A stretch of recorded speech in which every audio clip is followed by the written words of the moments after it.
Hoje a gente vai bater um papo com um guia de alta montanha, né? Fred Duclerc. Então, Fred Duclerc, além de guia de montanha, além de ser um especialista em guiamento em alta montanha, é um cara que já passou por grandes empresas na área de marketing, já trabalhou na Coca-Cola, já trabalhou em outros lugares bem legais. Então tem muita gente que fala muita regra, mas a pessoa nunca saiu do escritório, nunca veio para o mundo real. Já levou muita gente, né, desde aventureiro até ao empresário, ao cume da montanha. Na minha live passada eu falei sobre preço e valor. Conta um pouquinho dessa história pra gente aí, Fred. Bom, em primeiro lugar, queria agradecer aí o convite, Rafa, de verdade. E a gente se conheceu realmente na jornada científica, mas a gente já conhecia de contato, né? Aquilo só foi um contato ao vivo, né? Tete a tete, olho no olho, como eu sempre falo, sempre melhor olho no olho. E de lá para cá, realmente excelentes conversas, a gente tem tido falado de muita coisa do mundo de montanismo, né? E, bom, e o título que você escolheu eu achei fantástico, né? Quebrou o padrão e trouxe de uma maneira bem coloquial e uma maneira bem didática o que é na prática e o que a gente pode achar de normal dentro de uma regra ou algo do gênero, né? E eu acho que a pergunta que você me fez, você está me falando, tem a ver com... Eu trabalhei no mundo corporativo durante alguns anos da minha vida, né? Eu sempre falo que eu saí do corporativo, não porque eu não gostava do corporativo, até porque eu continuo gerenciando o meu trabalho, meu negócio, as minhas coisas, pessoas, etc., exatamente como eu fazia antes. A diferença é que hoje é mais difícil, né? Você lidar com sonhos de pessoas é muito mais complicado, né? E quando você tem um produto, um serviço que você vende, né, para pessoas, fica mais difícil ainda você achar um valor e um preço. Né? Eu realmente, eu trabalho no corporativo, fui diretor comercial, diretor de planejamento, diretor de marketing, e também na minha carreira eu tive uma função que achei muito legal, que me ajuda muito hoje, que é o quê? Gerente de produto. Né? Quando você é gerente de produto, o que melhor você faz é precificar alguma coisa, ou seja, um produto. Existem alguns protocolos do que por que aquilo pode valer isso, né? E por que as pessoas podem aceitar aquele valor. Né? Bom, eu vou falar do mundo nosso, né? Que é aventura, que é turismo, que é montanha. Quando você precifica uma escalada, né, Rafa? Então, quando você precifica um produto, uma ascensão, uma expedição, um destino específico, eu vou falar assim, ó, iniciantes em alta montanha, que é um produto que eu tenho, né? O que você pensa? Bom, primeiro, você tem que entender como funciona toda a logística desse produto, né? Entender o produto. Você vai vender um produto, você precisa entendê-lo do início ao fim. E depois entender os efeitos que ele causa, né? Pós esse produto adquirido. E você precisa entender também antes esse produto ser entendido e ser comprado. Então, como gestor de produto e de um produto de aventura, eu sempre me preocupo em quê? Entender o que o público procura, entender como ele funciona e entender o que ele vai causar nele depois, para poder chegar numa precificação de valor. Porque não é um chutômetro, né? A expedição é montada com uma logística complexa, você sabe, né, Rafa? Você é uma referência em escalada? Inclusive, cara, tem um amigo de Friburgo, né, um escalador, o Hélio, tá aí, até esqueci o nome, cara, tanta gente, que ele me fez essa pergunta lá no Instagram, né? Pô, para expedição, logística, material, eu falei, cara, Eu vou muito responder. diferente, né? Depende de onde você vai, o que você vai levar, com quem que você vai, então, escuta o Eu vou Fred. responder agora. Ó, eu vou responder. Elio, para você e para todos que estão nos ouvindo, olha, então o que você faz? Você entendendo o antes e o depois, você tem que compreender a logística. Ela é complexa. Você fazer uma ascensão... Ele é Enzo. Enzo, ô Enzo, para você. Então, você entende a logística e a estrutura, equipamentos que você leva, pessoas que vão estar nessa viagem, né? O que é complexo entrar e sair desse lugar, Num caso de emergência, você nunca planeja um produto, é a mesma coisa que planejar uma viagem. Tem um plano A, um plano B, um plano C. Então, quando você precifica, você tem que colocar no teu custo, sim, a possibilidade dela correr naturalmente, normal, e a possibilidade de acontecer alguma emergência, algum socorro. Isso precisa estar composto no preço, né? Eu não vou dar aqui uma aula de precificação, mas o conceito. Então você precisa entender o antes, o depois e toda a complexidade da operação, né? Você tem todos esses custos, assim, o custo, quanto custa eu ir com 5, 10 pessoas para uma expedição? Bom, custa X, né? Tendo isso em mente, o que você vai fazer? Você vai fazer uma pesquisa de preço. O que o mercado procura? Né? Entender possíveis concorrentes, qual é o preço deles e por que eles cobram isso. Aí você vai entender o seguinte, exatamente, você não precisa cobrar o mesmo preço que aquele cara cobra. Você pode cobrar mais, pode cobrar menos ou pode cobrar no meio. Essa colocação depende de onde você participa no mercado, para que público você trabalha. Se é um público AB, um público BC, um público CE, né? Um público jovem, um público já experiente, um público que detém um poder aquisitivo. Aí você posiciona o seu produto nisso. Né? Posicionou o produto? Bom, você tem que ter uma margem de lucratividade. E essa lucratividade ela é variável, ela é complexa. Né? Por tudo que eu estou falando, vocês já perceberam que não é fácil montar um preço. Opa! De cara, você de cara, quando eu monto um preço, não necessariamente quer dizer que ele vai dar certo. Você pode lançar um preço X, mas o mercado não aceita aquele preço, por quê? O público que eu busco, classe, sei lá, A, B, C, faixa etária entre 30 e 40 anos, esse público que eu quero, legal. Por quê? Porque ele já trabalha, ele tem uma situação social financeira melhor, e daí por diante. Não vou dar aqui uma aula extensiva assim. Ou seja, você posicionou seu produto nessa faixa de mercado. Já conhece antes, depois, que você chegou num valor, quanto custa a operação. A operação custa X, certo? Eu quero ganhar Y. X mais Y é o teu produto. Mas o teu público, ele não aceita esse preço. Você tem que remanejar, tem que montar. Ou você abaixa, e ele pode te oferecer possibilidade de subir? Pode, desde que ele seja justo. Agora, uma coisa é clara, viu, Rafa? Você jamais pode vender um produto que ele não tem o valor que você agrega. Porque você, guia, você montanhista, você é mais importante que o preço. Por quê? Vamos lá. Porque você transfere conhecimento para quem viaja com você. Porque você investiu em conhecimento. Porque, um aparelho desse custa, que é um GPS, é comunicador, é tudo misturado aqui, sei lá, custa uns X valor, R$3.000, 4, eu estou chutando, tá? Então, quando você vende o produto, você tem que deixar claro para o teu cliente que ele não está comprando só um levar e trazer. Ele está comprando conhecimento, ele está comprando experiência, ele está comprando uma segurança, ele está comprando um plano A, um plano B, um plano C, para você ir e voltar em segurança. Né?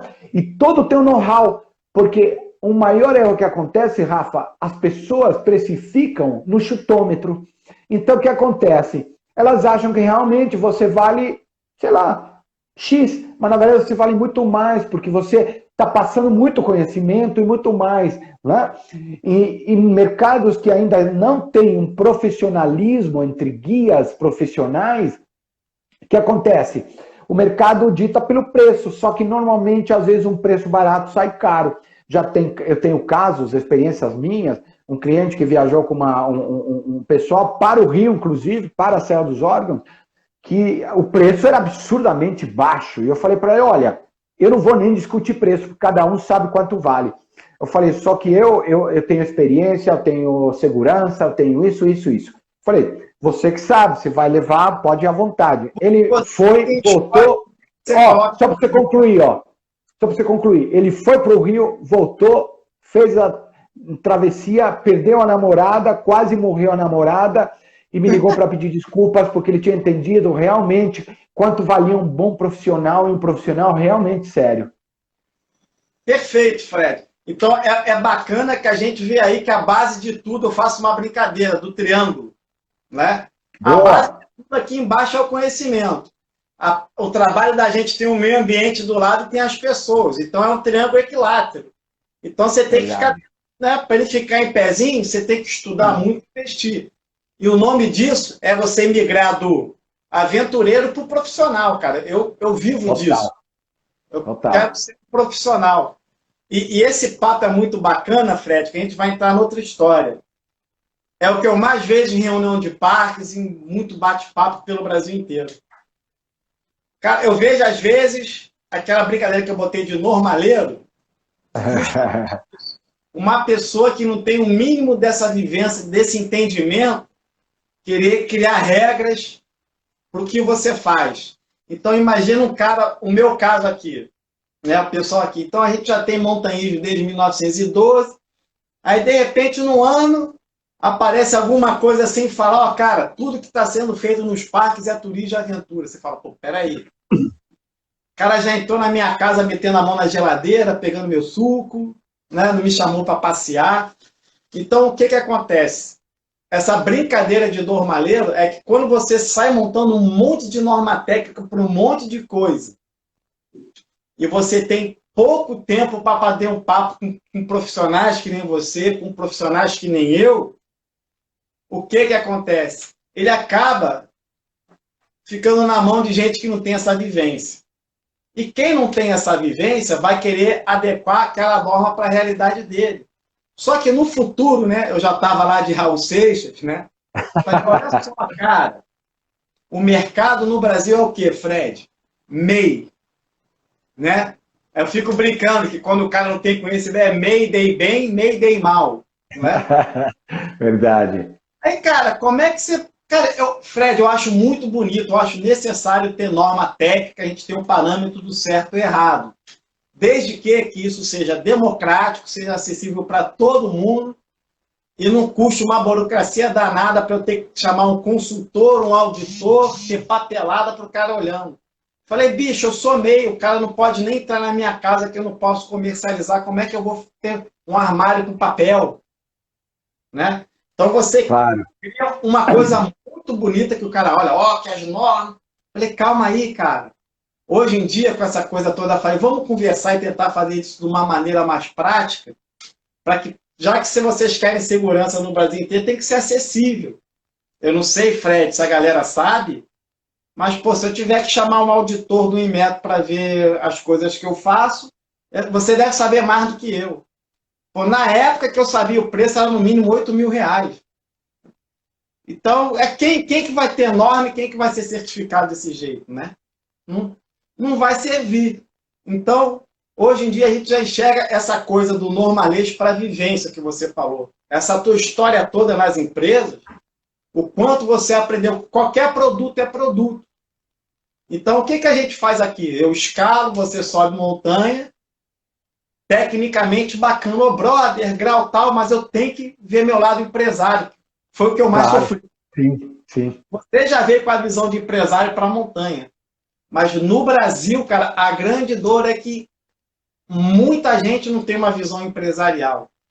Tem a visão romântica das coisas. Então, às vezes, você monta grandes castelos, cara, mas você vê que ele não tem sustentação há muito tempo. E essa coisa da vivência é muito bacana. Falando nisso, eu vou jogar a bola para você, até anotei ali, que a gente conversou de estrada e de vivência. Né? Claro.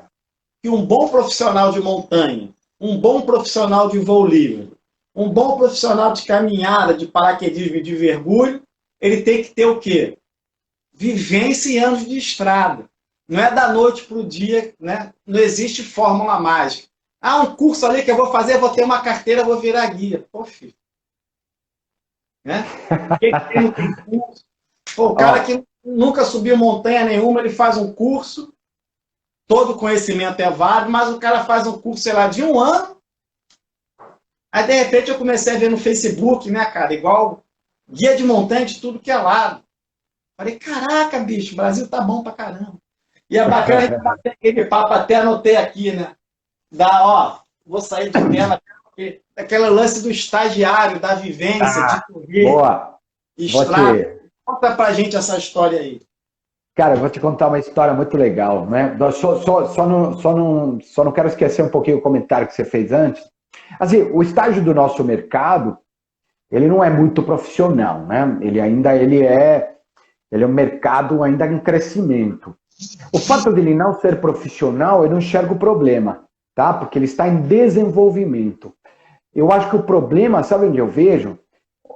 Minha preocupação, assim, como empresário, como quem vende um produto, né? E também como guia de uma montanha profissional. Sou montanhista profissional, eu vendo um trabalho, né? Minha vida é viver de montanha. E antes disso, eu faço outras coisas, né?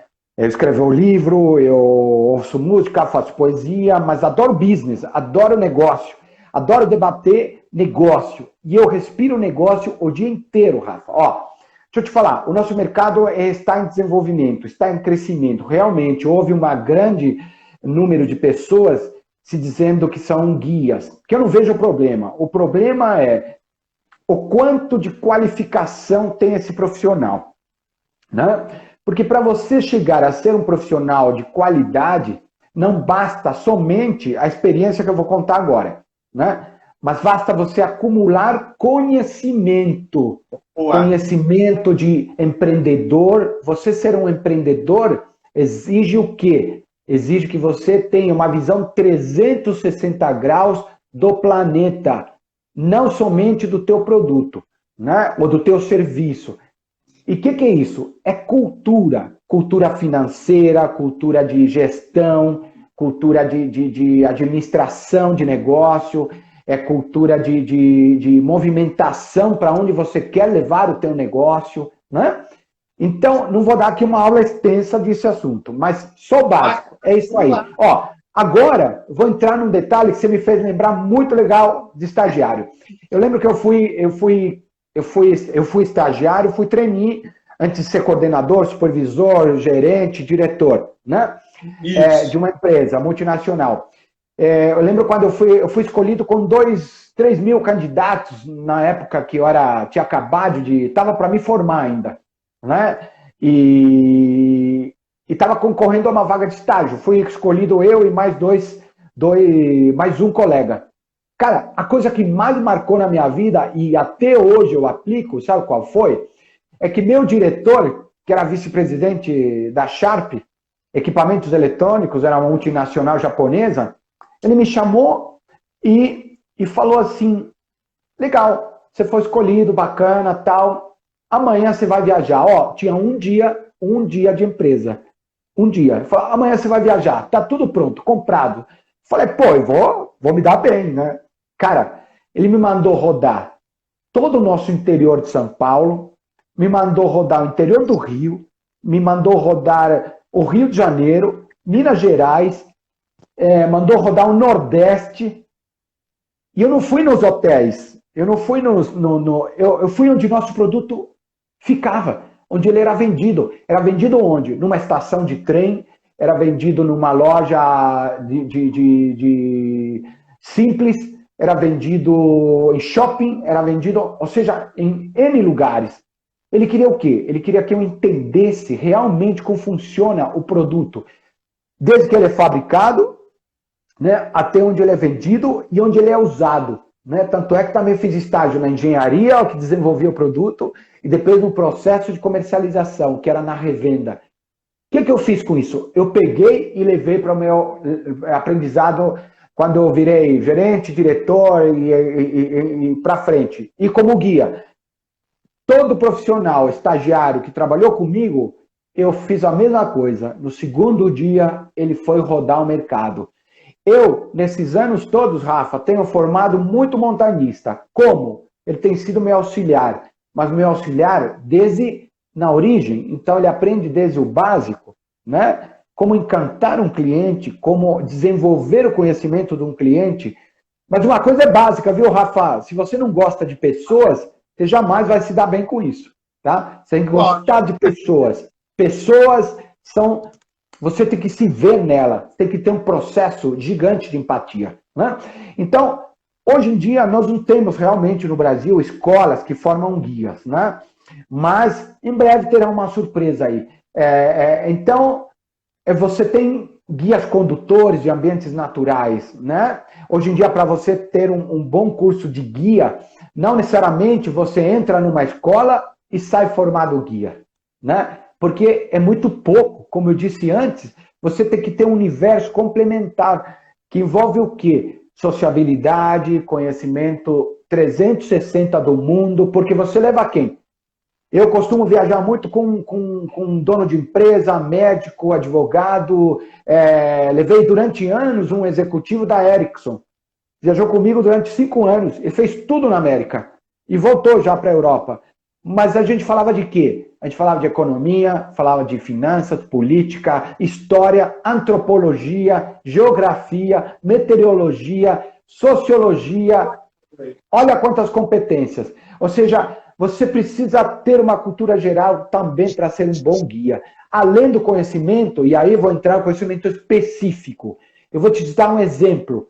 No Peru, que é a minha base, é a minha escola de montanha, onde eu tenho as minhas melhores ascensões, as montanhas mais técnicas na minha história, que são muito mais difíceis que a Concagua, que é o Rosário Salado, que são montanhas de altitude, simplesmente, né, com bom planejamento, um bom condicionamento físico, uma boa adaptabilidade, você consegue esses cumes altos. Agora, você entrar numa montanha técnica exige dedicação, conhecimento técnico, experiência, e uma coisa muito legal que você falou, Rafa, vivência, e uma vivência repetitiva. Não é uma vez, não é 2, não é 3, não é 4 nem 5. Para você ser um bom guia de uma montanha nevada como o Pisco, você sobe de 9 a 11 vezes o cume, para ser somente um guia especializado no Pisco, né? Imagina quando você quer virar guia de pessoas. Você tem que ter muita frequência, que eu chamo, frequência de montanha, vivência, experiência, e não somente a vivência e a experiência positiva, aquela que deu tudo certo. A melhor experiência, Rafa, você sabe disso, você escala, qual que é? Onde a gente aprende mais? Quando a gente erra, quando a gente tem contratempos, quando o tempo vira e você não sabe nem o que fazer, mas você vai ter que fazer. Porque você tem pessoas, você vai ter que... E antes de levar pessoas, você tem que viver e conviver com isso, com você primeiro, né? Um bom processo de aprendizado que eu falo sempre para as pessoas, viaje com guias e profissionais experientes. Eles te transferem muito know-how, transferem muito aprendizado. Se você somente copiar o que ele faz, você já vai aprender muito. Agora, se você conseguir trabalhar com esse cara, melhor ainda. Então, é mais ou menos isso. Uma coisa sem total certeza. Vivência, experiência repetitiva. É isso aí, Fred. Essa tua história é muito bacana, né? Porque no outro dia me falaram o seguinte, cara, é mais fácil eu me formar em medicina do que ser um instrutor certificado de escalada. Porque o cara tá falando assim, pô, é muito fácil, né? Na visão aqui do... Então, quando eu falo para as pessoas, né? Por que a gente que é da Guipers, tem instrutor olhando a live, a gente defende aquilo, arrepia o braço, porque a gente sofreu muito para tirar essa certificação. E, cara, você chegar lá na prova, o cara no Rio de Janeiro com essa rocha lisa, o cara vai subir aquela ali de 6º grau em peça móvel. Meu irmão, se você não for firme, você pode quase morrer fazendo a prova, né? Que é difícil. Então, são 80 vias de escalada diferentes, é mínimo de 5 anos, tudo que você falou. Pô, 35 de 1 a 3 horas.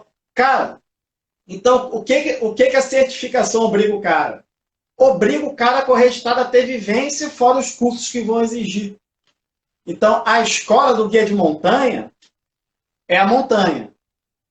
E ele vai ficar bom quando ele fizer a diferença na montanha. Quando é que a gente faz a diferença na montanha? Quando o tempo vira, que os seus clientes não têm experiência nenhuma, eles vão olhar para a sua cara e só tem você ali para ajudar eles. Não vai chegar helicóptero, aí você vai tirar seu conhecimento todo, primeiro socorros, fixar sacode, estudar o ar, ver para onde é que está. Cara, isso não, foi o que a gente falou, não tem preço, não tem valor. Eu falo Ó, tem um curso de primeiro socorro em ambiente remoto. O curso custa caro pra caramba. Eu tenho que renovar de 2 anos, eu quase não uso. Porque a gente também tem a parte do gerenciamento de risco que a gente estuda com prevenção para não precisar do primeiro socorro. Então, gente, quando você vê um bom guia de montanha, que o Fred falou, cola nele, é um ensinamento não só para a montanha, é um ensinamento que você vai aplicar na sua vida, em tudo que você vai querer empreender. Por isso, quando eu botei normaleiro versus muito real, um tem que aprender muito com o outro. Eu posso ter muita experiência, de repente, se eu não vir mais ou menos qual é a regra, qual é o padrão, eu vou gastar aqueles anos tudo fazendo coisa errada. Tipo, eu faço há 10 anos. Pô, mas tu faz... Desculpa, Fred. Pô, tu faz cagada há 10 anos.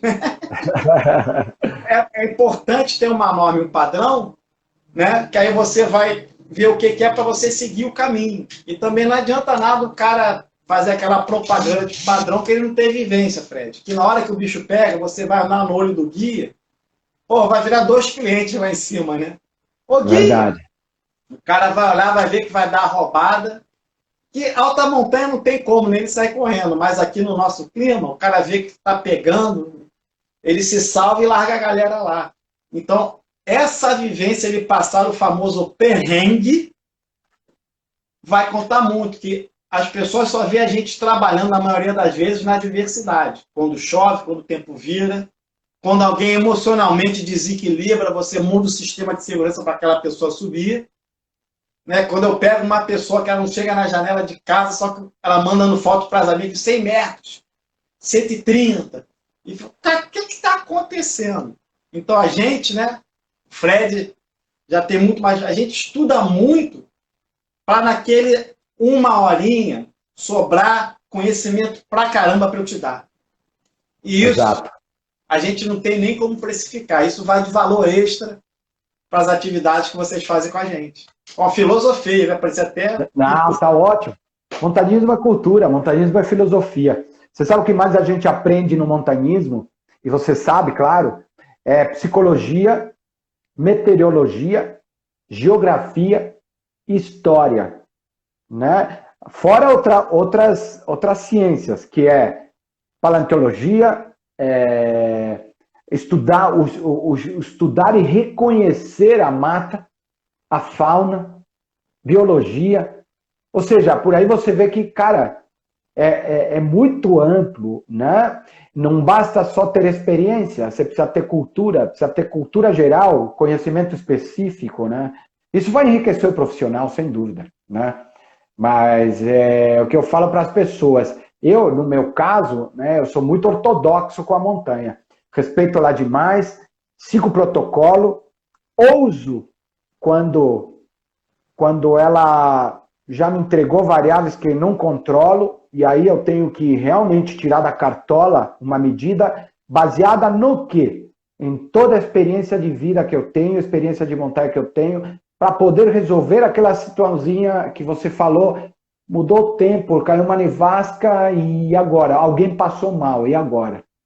Você tem que resolver. O resultado final, eu sempre falo, a viagem só é boa e termina quando você sai de casa e volta para casa, que teu cachorro vem correndo, pula em você e, putz, aquela alegria. Tudo certo. Missão cumprida, né? Exato. Eu falo para as pessoas, a gente vai aqui na escalada em rocha, o cara chega lá e fala, cara, ainda tem um rapel até tu chegar na base para casa. E a gente, no esporte da gente, o maior índice de acidente é quando a pessoa desce, que é o negócio do carro, relaxa, né? Não tem mais ponta do pé. Ih! Falei, cara, devagarinho, uma coisa de cada vez. Quando a gente chegar lá, ainda tem a trilha, irmão. Você está muito senhor de si, pode tropeçar. O pessoal, pô, Heine. Comigo é o seguinte, né, cara? Eu vejo o cara fazer as coisas erradas fechado. O pessoal fica meio nervoso comigo, Fred.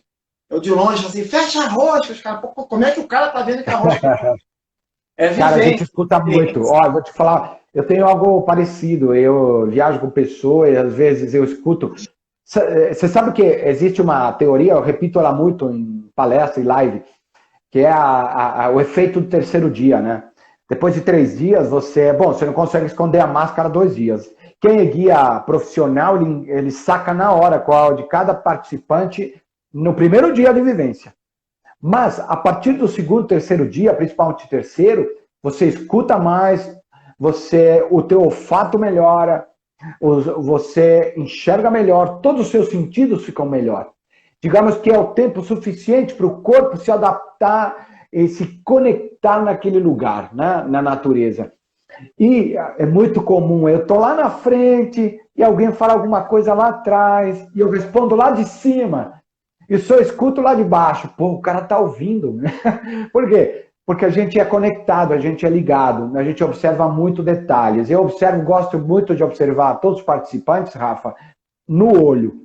Porque para mim o contrato moral é o contrato do olho no olho. Não é o legal, não é o que assinou para ir viajar com você, mas é aquele que está no olho.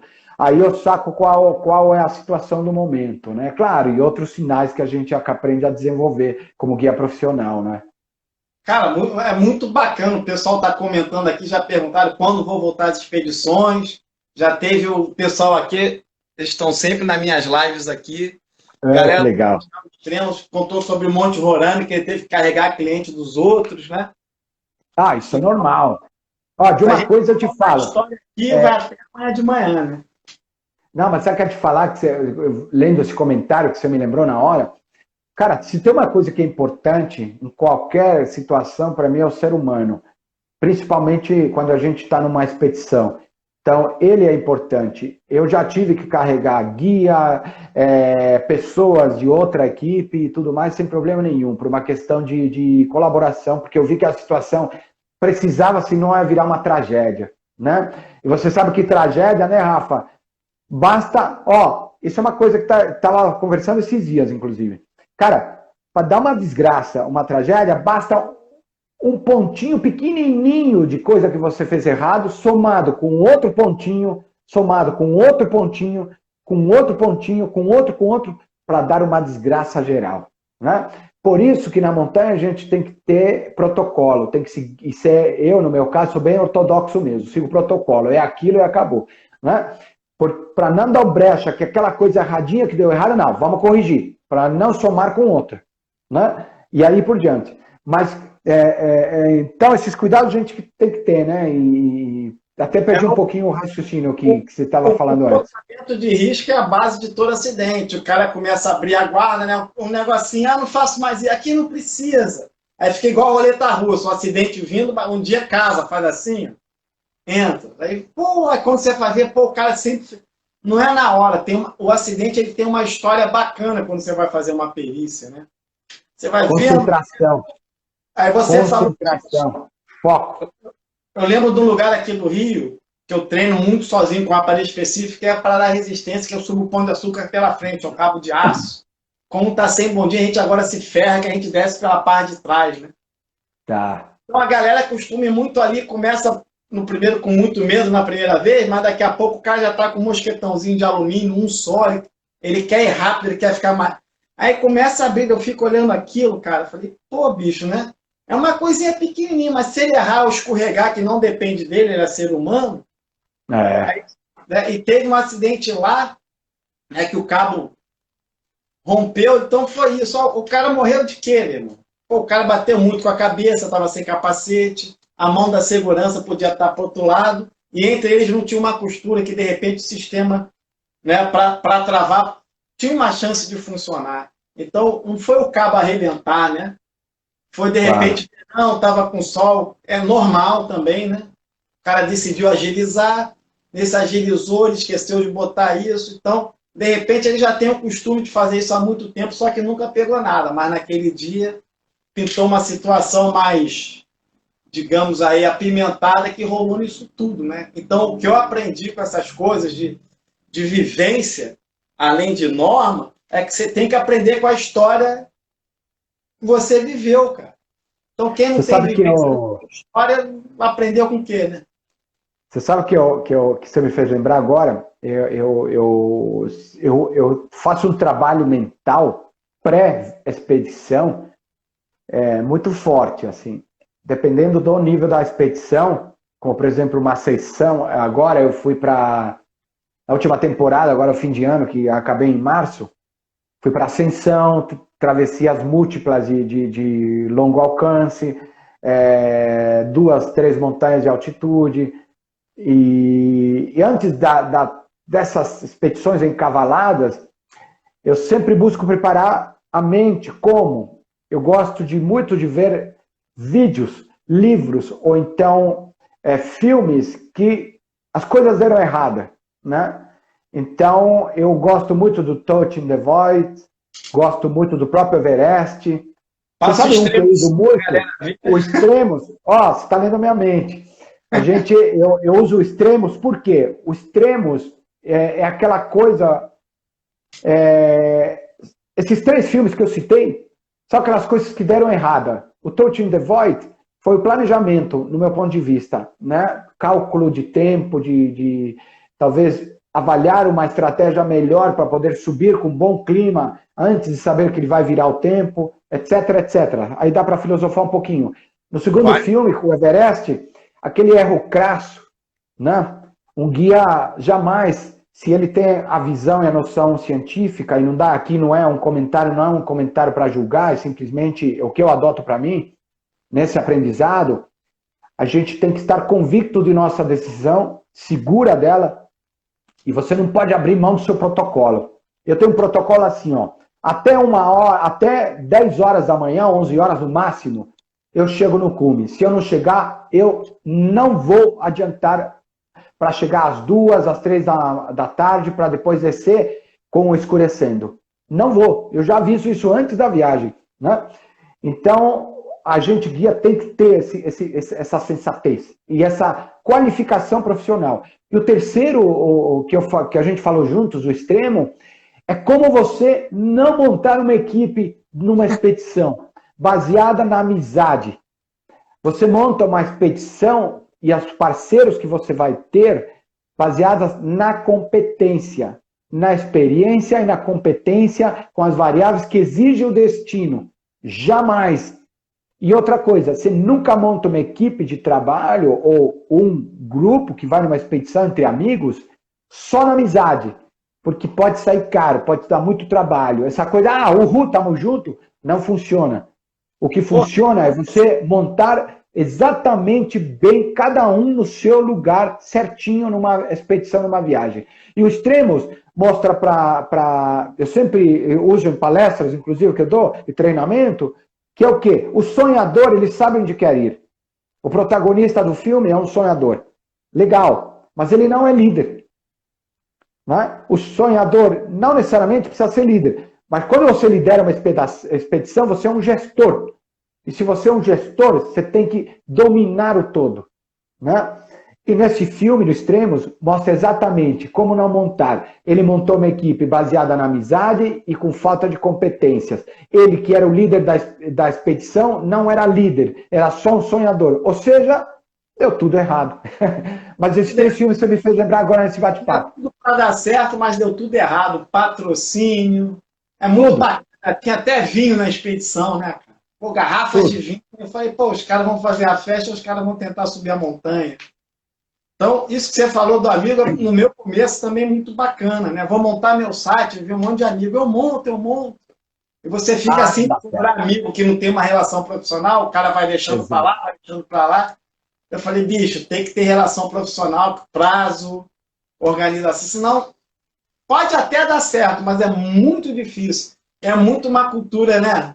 Eu vou até puxar a brasa aqui, carioca, né? Pô, vou lá, tá hora, e bababá, e você bota a grade, o cara abre buraco. Você bota a regra, o cara pula o muro. Mas você sabe que não é carioca, isso é um fenômeno mundial. Eu vou te dizer bem claramente. Eu que venho do corporativo.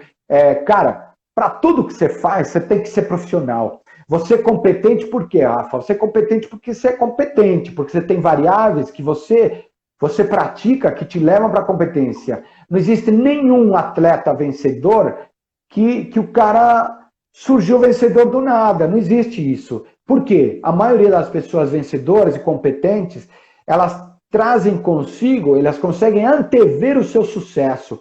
Então, quando eu vou numa montanha, por exemplo, eu pratico o que eu vou usar lá. Eu monto a barraca e desmonto até eu saber certinho. Eu ensino a pessoa que vai viajar comigo a mesma coisa. Né? Eu uso aquele piolê quando eu estou lá ou quando não estou e ensino por quê. Eu repito situações que quando eu chego lá, eu já está no automático e está no meu protocolo. Então, assim, competência, galera, não vem de graça, vem de dedicação. E você precisa se praticar. Ninguém é vencedor à toa. Ninguém chega... E outra coisa que eu quero falar, viu, Rafa?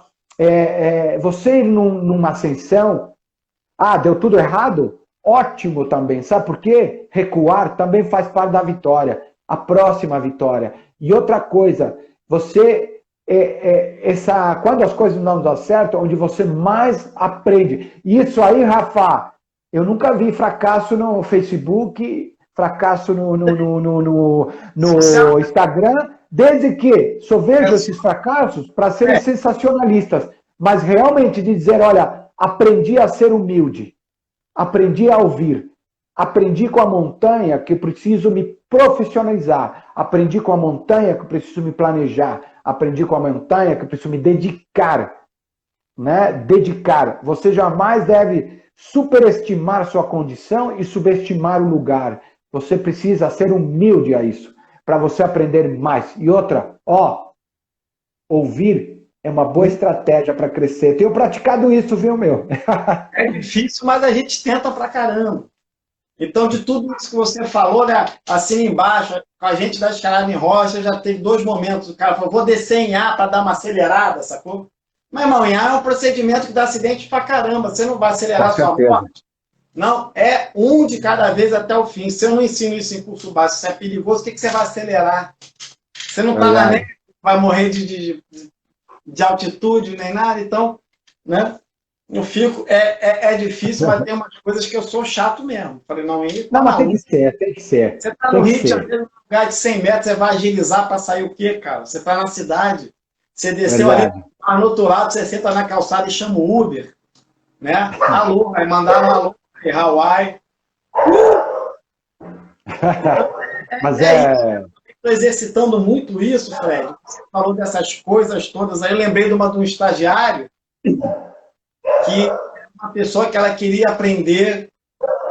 E, cara, eu já tenho uma empresa, eu já trabalho, mas eu quero melhorar minha operação no rapel. Eu falei, tá. Então, chegou no primeiro dia, botei 2 cordas de 50 na mochila e dei para ela. Ela falou, eu sou escrava. Eu falei, cara, né?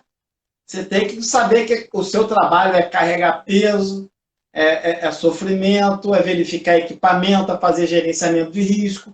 Apesar de todo o peso, você tem que tomar conta de todo mundo que está em volta, você tem que estar gentil, você tem que chegar em casa gerar foto, você vai ter que ter um pouco de empreendedor, tudo que você falou aí, geografia. De que tipo aquela rocha que eu vou escalar lá? É liso, é com agarra? Eu tenho que saber. Dá para botar grampo nela, não dá? Com certeza. Clima que está em volta ali. Então, natureza é fantástica, mas dá trabalho, Fred. Com certeza. Você sabe que... Lembrei de uma outra coisa, Rafa. Acho que você deve viver isso, né? Para uma expedição, uma aventura, né? Eu sempre falo que a gente precisa estar muito consciente do que vai fazer, né? E você aceita a aventura a partir do momento que você reconhece as suas virtudes e aos pontos que você precisa desenvolver, né? E eu sempre falo que uma expedição não é somente o durante e o depois, que é a foto e tudo mais. Vem antes, né? É o planejamento dela. Eu falo que meu trabalho, eu tenho uns amigos, alguns guias profissionais, tanto no Chile quanto na Argentina e no Peru, e às vezes eu estava numa roda que a gente conversava, um amigo meu contando uma historinha muito legal, que eu já vivi, né? Que as pessoas, e tem a ver com o que a gente está falando, você vai curtir. Ele estava contando uma história, e eu estava contando para ele, que as pessoas me perguntam muito, mas em que você trabalha? Porque você só viaja, né? É engraçado, né? E aí esse meu amigo também falava assim, cara, aqui até hoje, me conhecem desde moleque, mas até hoje me perguntam, cara, mas você não tem profissão, você não trabalha, você sobe montanha, sobe, desce, só viaja com pessoas, mas você trabalha com o quê? Né? Ou seja, estou citando esse exemplo por 2 motivos. Um, isso demonstra a falta de profissionalismo ainda do setor, né? E quanto mais você tem guias profissionais, melhor ainda para quem viaja com eles. Por quê? Porque você carrega todo um conhecimento gigante. E é muito engraçado você ouvir, né? Ouvir que você... qual a tua profissão quando você vive de montanha, né? Ou vive de escalada, né? Aliás, nós dois vivemos de montanha, só mudam os estilos, os tipos. E, então, é divertido, né? Essa história é muito engraçada, cara, porque o que eu mais vi comum entre pessoas, entre guias profissionais, essa perguntinha, que não é só muda assim o estágio. O estágio no Brasil realmente, em relação a alguns países, ainda é menor, mas a situação não é muito tão diferente, não. O cara fala assim, pô, é só com isso que você trabalha? Cara, só com isso. Antes você só faz nó, pendura a corda e é isso aí? Ver a melhor rota para levar o cara, ver o clima, separa todos os equipamentos, bate um papo, o cara preenche, chega lá, tem que chegar na base, dá tudo isso aqui. E aquilo ali eu tô com a coisa mais preciosa do mundo na minha mão, que é a vida da pessoa, né? E para mim, a vida dos outros não tem preço, então... Ô, Rafa, sabe o que você me fez lembrar? Uma coisa, acho que a gente já conversou isso há um tempinho atrás, acho que foi na jornada, não lembro, científica da Fernanda May. Aliás, May, um super beijo, sou seu fã. O lance que a gente conversava de que eu fui atleta de várias marcas, sabe? Não vou citar aqui elas para não é o caso, mas marcas esportivas, né? Tinha uma de uma alemã e eu estava numa reunião que era suíça-alemã, se não me engano, estava numa reunião e a pessoa que vendia, era responsável pela venda dos equipamentos de montanha, né? A gente saca rapidinho algumas coisas, entre elas eu saquei na hora na reunião. A pessoa que mais falava de montanha jamais tinha ido para uma montanha. Eita, e o que eu falava para ela? E isso me lembrou a história do estagiário, né? Que a gente falou agora há pouco. Cara, como você pode falar de alguma coisa se você não convive com ela? Eu falo sempre para as pessoas, você gosta de trekking, gosta de escalada, gosta de montanha, ela tem que ser tua parceira, teu parceiro, teu namorado, teu namorado. Você não tem que se sentir estranho lá. Você tem que estar sempre lá. Quando você entende que aquele lugar, não importa onde, é montanha, natureza, faz parte do teu ser, está inserido em você, porque você é natureza, ótimo. Quer dizer que você está no caminho certo. Então, assim, você já reconhece isso. E eu citei esse exemplo dessa história que eu vivi, participar de uma reunião com alguém que vendia a montanha, falava a montanha, enquanto eu vivia a montanha, usava a montanha, produtos da montanha, ele não tinha nem ideia do que eu estava falando. Né? Eu vivia lá hoje de tarde, há pouco tempo. Então. O cara botou um monte de regra lá, eu falei, cara, você sabia que a quantidade de vias de escaladas que tem no lugar, tem 3 montanhas, e você está falando de um acesso para um lugar que tinha um monte de gente. E o cara que veio para escalar os outros 500 vias, ele não vai poder entrar porque tinha 5.000 pessoas na trilha. A gente nem acessa a trilha. Então ele chegou lá para fazer a gestão do local. Não, vai ter regra, vai ter por internet. Eu falei, cara, e o cara que é escalador, que não faz aglomeração, escala em dupla, é treinado, faz curso, de repente nessa montanha que é o cara mais bem preparado pelos cursos que ele fez, ele não pode entrar. Então, ó, tem essa montanha, nessa tem 30, aqui tem uma que chega no cume, ainda tem outro lado. Eu nem passo pela área que dá aglomeração, que dá problema. Então você fecha o portão e o resto vai. Você está criando regra para uma coisa que você nunca fez. Muito bem explanado. Vou pensar nisso. Falei, pô, o cara é gestor da... Mas é o exemplo que eu te falei agora, é a mesma coisa, só muda o lugar. Ah, deixa para lá, depois melhora. Fred, tá, eu estou olhando para o relógio que eu fico, daqui a pouco aparece aqueles segundos, daqui a pouco vai começar. Deve faltar uns 4 minutinhos ou 3. Você quer deixar algum recado aí para a Rapaze? Quero sim. Você sabe que ontem foi um dia muito especial, né? Foi o dia do montanhista, né? E todos nós somos montanhistas.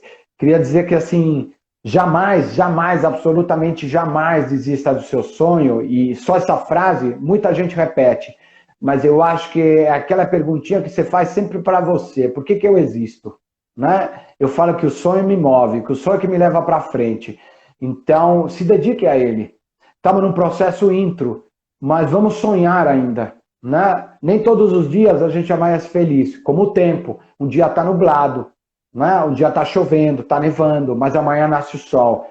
e o sol vai sair lindo. Então a gente tem que sonhar com esse sol lindo para se motivar, para seguir em frente. A história da humanidade foi feita assim, né? Isso, e queria agradecer, Rafa, a você, queria agradecer, vai me lembrando, queria agradecer a Spot que me apoia, a Colômbia que me respeita, faz um trabalho maravilhoso comigo. Colômbia! Ótimo! A Deuter, que é uma excepcional parceira, a Dr. Shape, sabe? A Trilha Transmantiqueira, que tem me ajudado demais. Amo esse projeto. A WASC, a War Adventure Society também, pela troca de conhecimento que a gente tem tido. Muito legal. A CIA Summit e a Camelback. Muito obrigado.